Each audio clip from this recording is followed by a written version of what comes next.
bless you today, beloved. Thank you for tuning in to Sow In Growth. I am the sower, Bishop R. Daniel Sutton II, and today we will be continuing our journey through the book A Simple Life, which is authored by Tom Rainer.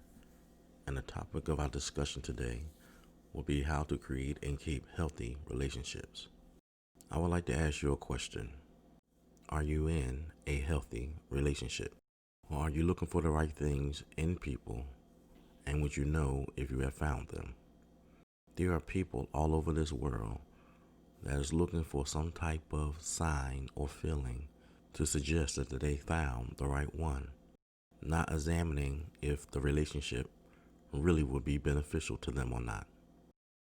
Before you can have a healthy relationship, it is necessary that you understand what it takes to experience to give true fulfillment before you can give happiness and love to anybody else.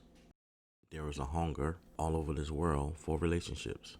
And because people have various hungers and various desires in their relationships, one thing stands clear, one thing stands prevalent, one thing stands secure, and that is to have something healthy.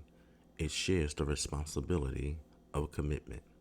If you are committed, you will find yourself able to endure the low as well as the high moments of any relationship, where one has given themselves to daily practices to learn how to use the fundamental skills that was necessary to allow their love to be as strong as what it is.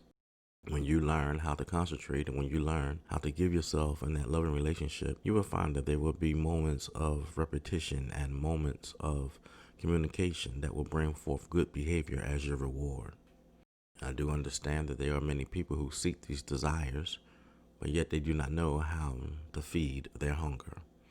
There's a hunger to have a healthy relationship with God. We'll call that the vertical hunger. There is also a hunger which is horizontally. That is the hunger where there are people in a relationship with husbands and wives, fathers and mothers, sons and daughters, friends and co-workers. People who are longing for relationships. And not just any relationship, they want a healthy relationship. This COVID-19 caused people to see the need to correct that which they had neglected, not so much intentionally, but because they mismanaged their time.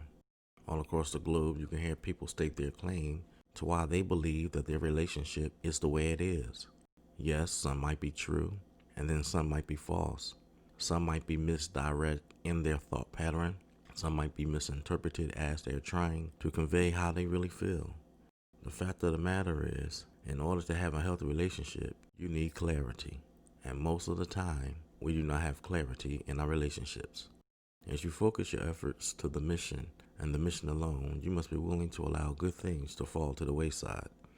I shared with you last week, sometimes the best thing we can do is say no, not just to that which goes against the priorities, but also those activities that while we are trying to align ourselves with our priorities, they are actually pushing us farther away from fulfilling our mission.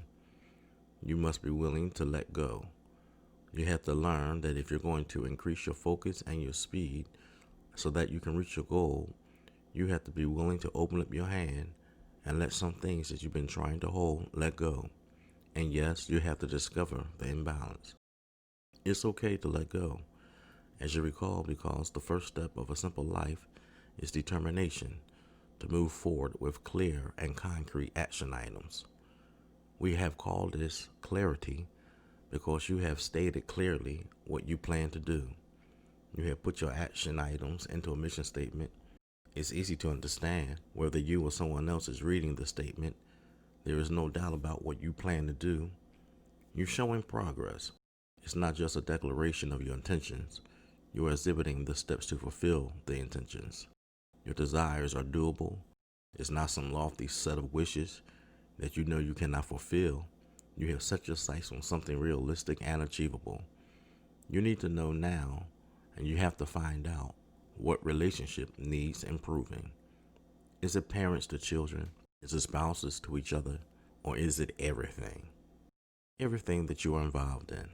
Before we can begin devising any type of mission statement for a relationship and trying to keep or create one, we need to understand where the breakdown is taking place.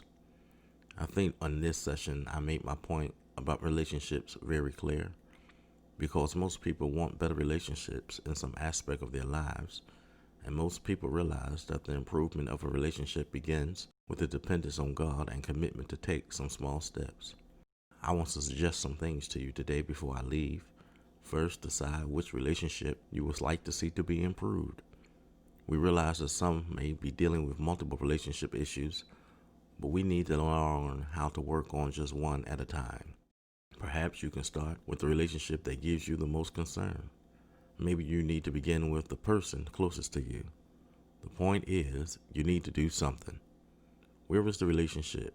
What is the greatest need? Is it your husband? Is it your wife? Is it your child? Is it your parent? Is it your friend? Is it even your adversary? We had a tough time saying enemy, but is it your adversary? Is it your coworker? Is it your boss? Is it your subordinate? Is it your neighbor, your classmate, your fiance, your in-law? The list can go on and on. The fact of the matter is, you need to choose now. And after you choose, you need to learn how to define the how as well as your what. Make a mission statement on how to improve your relationship. But first, let's see what's not effective. Maybe you desire to improve your relationship with your husband. Your statement might be, I strive to be a better wife. Most of the time, that statement is doomed for failure. It states the what, to have a better relationship with your husband, but it does not express the how, the process which you will take to accomplish the goal of being a better wife. Let the mission statement define the what and the how. I will become a better wife to my husband by complimenting him at least once a day for the next 10 days and refraining from criticizing him during that same period.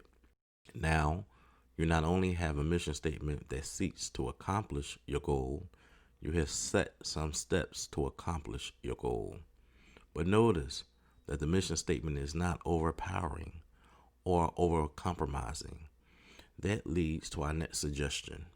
Don't overcommit yourself through your mission statement.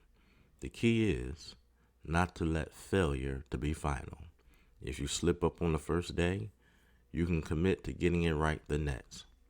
And lastly, brothers and sisters, allow me to share this with you because it's very necessary and it has to be done. You need to hold yourself accountable. Purchase a blank journal. Write out your mission statement. Realize that you might not get it perfect every day, so be sure not to just note the progress, but also your lack of the progress.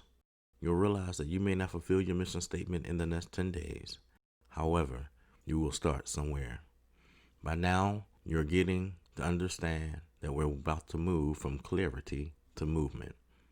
We will look deeper in this issue of relationships when we come back together. And remember again, I believe that it is a wonderful time to grow. Allow me to conclude with this. Relationships become healthier when at least one of the parties have a selfless attitude. It's the greatest relationship when all parties are selfless.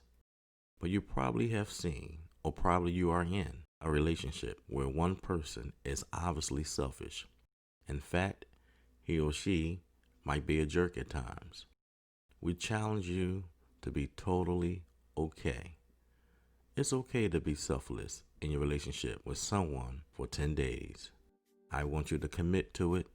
I want you to do what needs to be done. I don't want you to fall by the wayside. I want you to have a healthy relationship. This is Bishop R. Daniel Sutton II, the sower. And remember, you don't have to go through life. You can grow through life.